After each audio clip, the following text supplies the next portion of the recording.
Hey there. So today what we're going to do is we're going to pick up where we left off, and I've already done a bunch of setup so that I won't waste a bunch of your time working through it.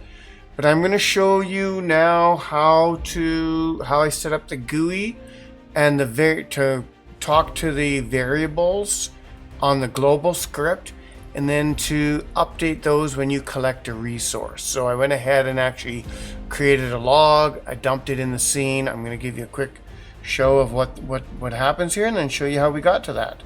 So we're going to go over here to just screen capture, and we're going to open this up, and now I can run around. And last time I showed you these trees and things that I'd set up so that we could just get our ordering in. But here you can see I've created this log, and now what's changed is you'll see at the top of my screen, like most resource collection games or RTS, you've got a list of your resources. Now some of them there'll be a big menu that pulls down, others there'll be a banner across the top.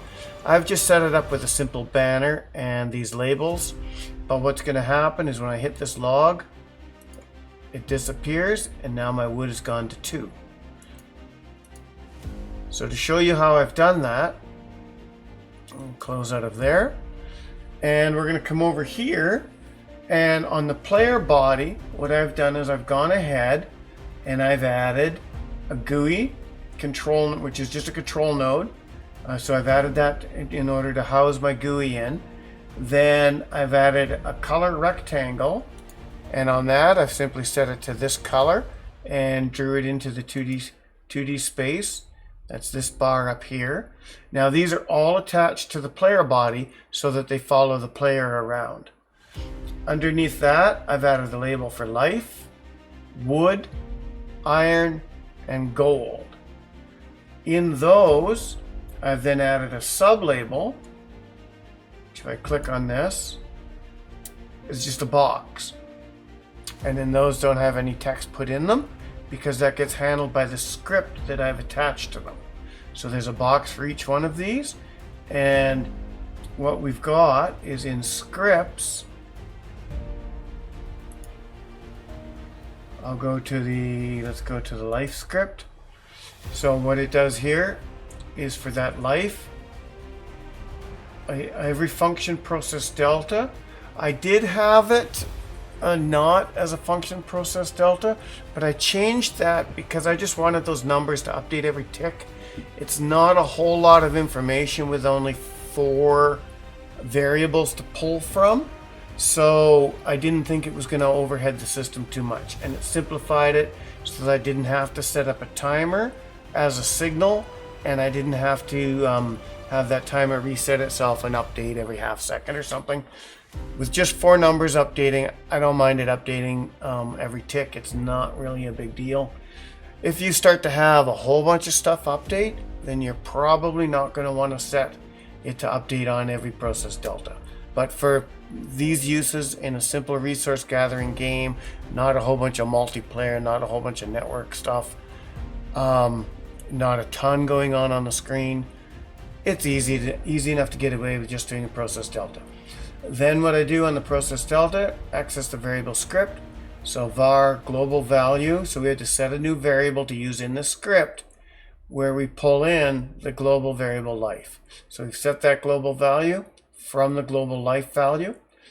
Then down here, the value is transformed into this global value is transformed into a string, another variable, and I could probably simplify that by making that a string here, but I didn't do it because I was kind of working through it, so I've got 2 steps.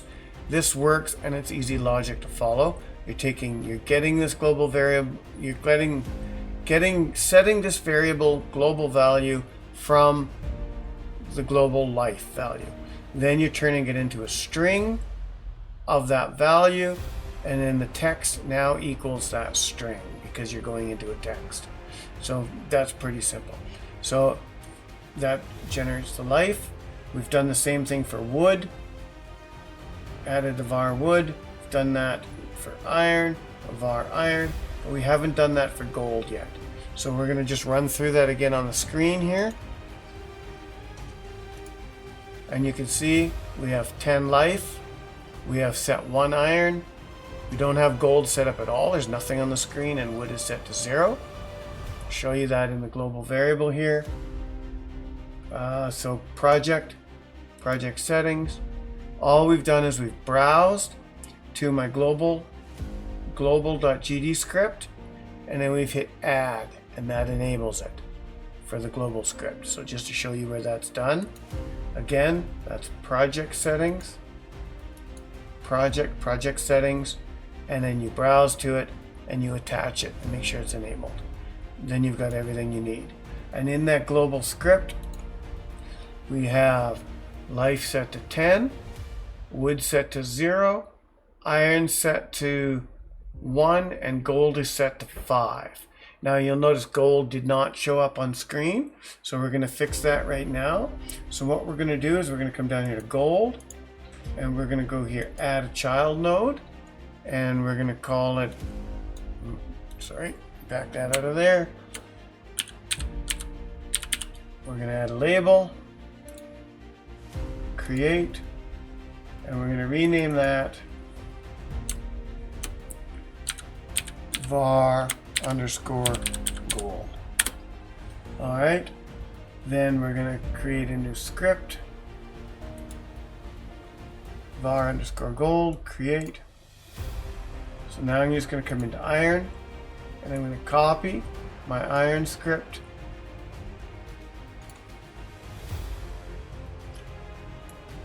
sorry, I want to do that. I want that space too. Control C. Now we're going to come down here to gold, and we don't need a function ready.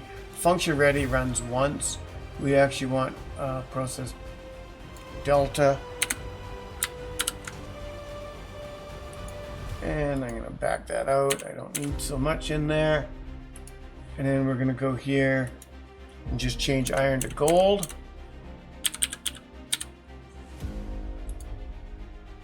File, save. Now when I run it, in theory, gold should show up on the screen. Oh, it does, but it's over here, so I've got to move it. That's all right. Go to 2D.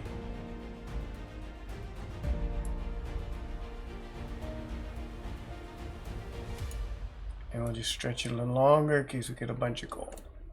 Perfect. Scene. Save all scenes. Try that again. And there we go. 5 gold. And now if we walk over here, I'll show you the next step. There's the log I put in. We hit that and our wood goes up to 2 from 0. Alright. So now how we did that was, if I come over here to test level 1, what I've got is I created a new node 2D. Then I attached a collision shape 2D to it, which is this bounding box. And then I attached a sprite 2D, which is the log to that. So then I went into the node 2D and I set up this script. So if I come over here to scripts, in the node 2D script, it is,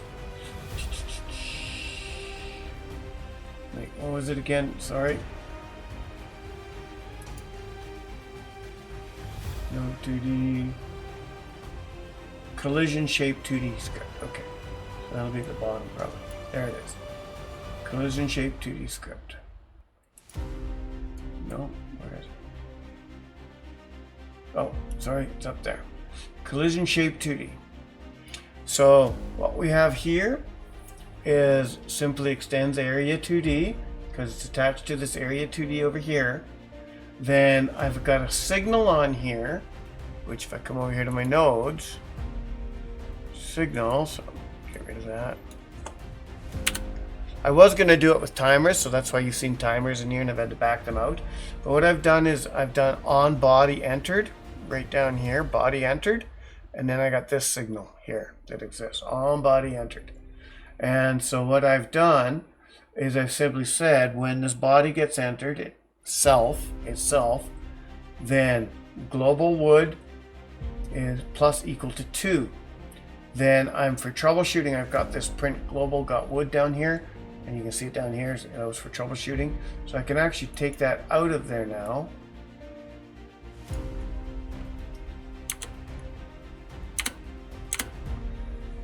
And then we'll save that script. And then it's also gonna print global dot wood, which was the amount that it got down here, which I actually don't need either. So we'll get rid of that as well. But I recommend using those for troubleshooting so that you know what you've got. There we go. File, save, queue free. And then what queue free does is it will delete self, which is this wood node here. So it'll delete that out of the scene. So basically, when that gets entered by the player, it can be entered by anyone actually, a mob or anything could enter it. But assuming you're doing a resource gathering game, you're probably not going to have mobs, but you could, and you could change that then to when entered only by the player. However, that's not what I've done. I've just got it simple. When entered, global wood equals +2, queue free. I'm going to make that a +1 so you can see it changes. And then queue free deletes the log. File, save, play. So there we go. Gold is 5, iron is 1, wood is 0, life is 10. I'll walk over here. And there we go. Wood is now 1. So there you have it. That is how you add a basic top GUI, and you have the top GUI update from the global variables, and to refresh with every tick those numbers, and to set up a collider for an object to collect resources in a game. So I hope this one was good. It wasn't terribly long. I covered a bunch of stuff, showed you how to do it an easy way, and I'm not sure what I'm going to do in the next one or when it's going to come. I have been working a little bit more on my tile sets, but I've also been working on an intersect space memord where you get a spaceship and you can travel through gates and warps and go off and collect resources and stuff. I've been doing that just a little bit, but I've been mostly just doing family stuff. We've had a lot of things going on in the family, and I've had to be involved with that, and it's taken away from my game dev. So sorry it's been a little bit longer, but we'll see you in the next one. I'm not sure what I'm going to do, but we will see you there. Have a great day.